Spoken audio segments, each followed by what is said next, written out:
Through teamwork! We have on the next stage. Thank you so much. I'm going to restart the introduction because I messed that up and got distracted by Zayd dancing on Yakko's body. Dr. Shoshanna Saxe is Associate Professor at the University of Toronto's Department of Civil and Mineral Engineering and Canadian Research Chair in Sustainable Infrastructure. And welcome to the stage, Dr. Shoshanna Saxe!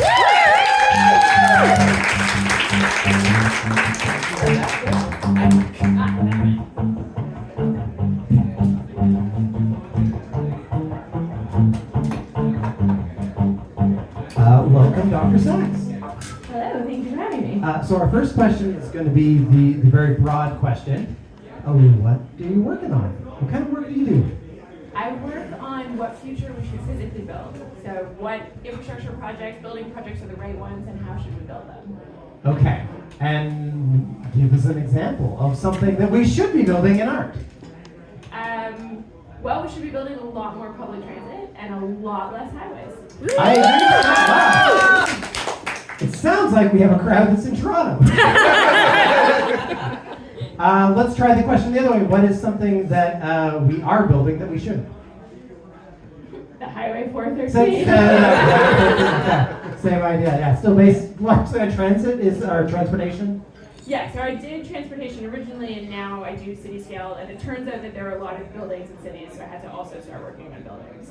Okay. What are some things that you would like to see, like very specifically, changes to what we have already? So we should build basically no more parking. Okay. We should take no more land, so protect the ecosystems from the starlings. And we should build better public space combined with much smaller, better designed private space. Okay, let's dig deeper on better design. What is better design? So if you think of a lot of Toronto apartments, they're mostly hallway. And if you could take that hallway and stitch it together and turn it into, for instance, a bedroom, you could fit a lot more people in, happily and comfortably in the same amount of space, and then we wouldn't have as much of a housing crisis, and we wouldn't cause as much damage to the environment through construction. I have had to sleep in hallways before, but that was normally because something went wrong. So is that enough space, or what's stopping people from making better use of the space? What is fighting against them? Well, right now our apartments are really long and quite skinny, and most people don't knock down walls in their apartments. They deal with what they're given. Mm-hmm. And they're designed that way because we have rules about how many square feet you have to have, but we don't have any rules about how functional those square feet need to be. Right, so would you say less rules is good? Is that too broad a statement? If I just said, this doctor said no rules, guys! So at the no show, I'll say less rules would be good. Less rules, okay, not no rules. All right, let me keep your pants on. I'll reserve Some rules are left. the long list of caveats for the office. Okay, I guess I have a very broad general question that I'm curious about. Let's say you were trying to design a perfect sort of city, a perfect urban space. Yeah. Would you rather try to change what exists, or would you rather start from scratch? 100% you need to change what exists, because starting from scratch is a complete waste of resources, and we have a climate crisis, and the whole goal of trying to be able to live on the planet for a little bit longer. If you wiped out everything we already did, starting from scratch would be a disaster. Also, it would take so long, we'd be dead. I don't want to be dead. I mean, I want to be dead eventually. Yeah, okay. But I would like lots of good things to happen in between now. I don't want to be dead before I have an affordable place to live. I feel like that might be the case. I guess it often does seem like there's a lot of stuff that already exists that is almost in the way. I guess, what are some of the advantages of using stuff that is there? What are some examples of stuff that we can repurpose easily? Well, so for instance, the cities that we already have, if you take downtown Toronto, you should not wipe it away, rip out all the streets, rip out all the sewers. Most of the time, if you want to turn an existing home into 4 units, you can do it pretty easily, and then you can poop in the same sewers and travel on the same roads. And it saves us a lot of time from starting from a totally I green was space. concerned about where I'd be pooping. Yeah. You want to poop in the same sewers. So you're saying, when you're saying taking like what would normally be considered like a single family home and turning it into 4 units. Yeah, that's a very efficient use of resources. And now instead of having 1 home, you have 4 homes. 4 groups of people can share a backyard. Mm-hmm. They can all cycle to work happily together, or to school, or to the playground. It's very utopian. I sometimes find with the pitches for things like that, they sometimes feel like they would be good if all of them happened at once, but one often makes the other ones less appealing. For example, he's like, everyone's cycling to school, but our streets are still very dangerous for cyclists as they exist right now. How do you guess I pick the order of operations on how to repair things when everything has other things that are wrong with it? Well, so first off, we should just build good cycling infrastructure. Mm-hmm. It's cheap, it's easy, you can build it very fast. A friend of mine who works in cycling in the city almost came tonight. She'd be very happy for that pitch. Yeah. But also... But she's not here, so we can't do it. We had the power. We had the power in this room tonight, but she's not here. She missed a shot. So we should just do that first. It's very cheap as infrastructure goes. We talk about spending billions of dollars of infrastructure. Give me, $100 million. The city can have all the cycling infrastructure. I can't afford that. I want to. Host a comedy show. You can't afford Okay. it. But if you get together with, 10,000 of your closest friends Mm-hmm. or 100,000 of your closest friends, and you pay for it over 3 years. You're reading way more into my charisma. But I see what you're saying. Yeah, if we get communal effort, based on the other things we are already paying for, bike lanes would be an easy fix. Yeah, easy, cheap, and they'd happen fast. And there's also this great thing about living in a community where instead of being, well, I pay for my infrastructure by myself, I pay for my security by myself, I pay for keeping my water clean by myself. We do this thing, which I think will be reasonably popular in this room, called we pay taxes, and then we all do it together. Yeah, I mean, once a year I don't like paying taxes. The rest of the year I love it. Yeah. You should pay your taxes more evenly. I'm just gonna keep trying, you know? I'm gonna start spraying it out. Good advice. I have a long-term theory that jobs should be posted as your take-home salary plus tax, as opposed to your salary, and then later you're like, but wait. No taxes, yeah. Because I don't take that into account when I'm thinking about how much I have to eat and stuff like that, yeah. So I guess you're talking about sharing resources. So would that be to pitch more pro-urban? You do like people living in more populated areas where they can... The most sustainable thing most of us can choose to do in our life is live in a city.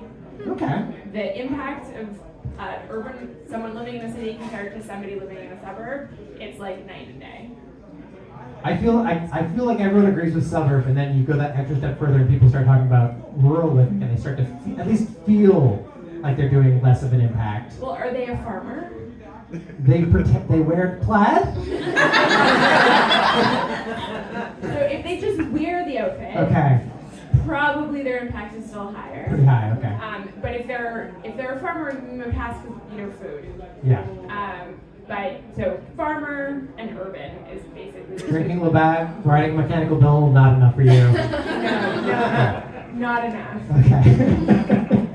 I actually teach on the former premier of Alberta getting in a truck.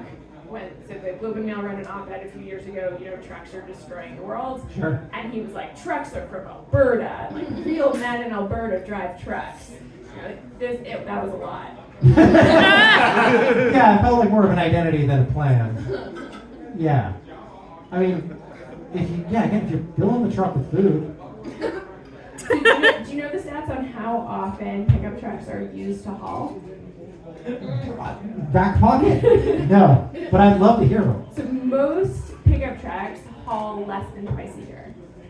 That's not enough. And so there's a commercial that gets made fun of in sort of urbanist corners of like, big guy driving big trucks gets coffee, puts coffee in back of truck, drives big truck. And you're like, yeah, that's actually a really honest description of what people do these days with pickup trucks. If we just took off the bed and that you could leave that at home, then they wouldn't be dragging around as much. Would that be better? Yeah, I mean, they'd be better for the environment. They'd be less likely to kill people. Mm-hmm. It would help if we could also make them a little lower. Most pickup trucks these days, if you have the second row, you can't put a 2x4 in the back.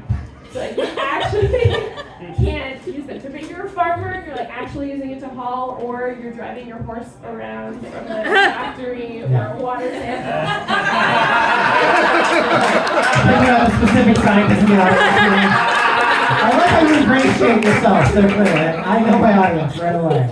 I went to the U of T Communicate Your Science lecture. Yeah, I'd love to see those smaller trucks. You know what I think? Maybe a car. Maybe a small truck is just a car in disguise. Yeah, or a small car. So Small if car. we're going back to 1998, we could go to the average car sizes, which were appropriate in the 90s for both front seat and back seat activities.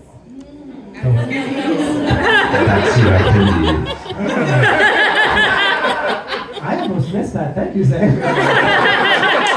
I saw the audience take a second. I was like, too far? Okay, so I'm going to go into the next question. This is probably more off-field, but have you ever played any games like SimCity? Are they realistic? Are you good? And can you give me tips? Ever, yes. Often, no. Okay. Because I'm a younger sister and my brother wouldn't let me touch the games. Yeah. But I was allowed to watch and cheer. I bet you'd give good tips. Well, now it would be great, but SimCity, no, not realistic, Okay. very car-dominated, about a suburban world, and I've read articles that say the reason North Americans are so shit at city planning is because we all played SimCity as kids. Which might be why I'm better at this, because my brother Wouldn't let you play, yeah. And he now lives like a slightly more suburban lifestyle than me, but he has learned over the past years to say, I am traffic rather than I'm stuck in traffic. So Your influence is clear. I'm Yeah. totally trading him. And his wife, who really grew up in the suburbs, she came downtown and she's like, oh, I understand. If there's good infrastructure, you don't need a car. And I was like, I love you. Welcome to the family. Oh, that's great. Yeah. So also you're not planning on summoning a Godzilla or a Bowser to just rampage and say that's not restarting from No, scratch. You don't want it's that. non-sustainable. We don't want Not sustainable. we don't want Bowser's and racism. Godzilla is not sustainable. You heard it here first and repeated. All right. Are there things a lot of people we talk about when we talk about infrastructure, sustainable infrastructure, they always end up just feeling like they're on the at least municipal level, sometimes provincial, federal level.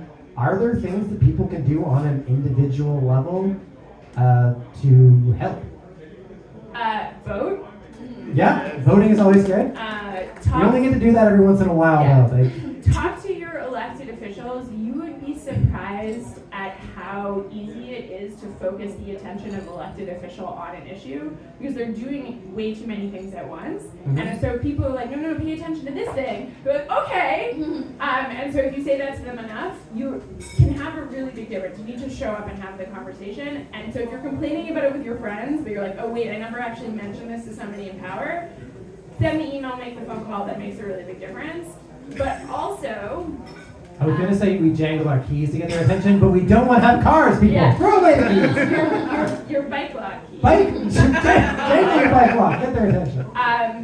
So I would say buy, good rain gear or fashion something from a solid garbage can and be willing to go outside in cold weather on your bike, by foot, take the subway, take the bus. I was wondering where you were going with that. It was like, collect garbage bags.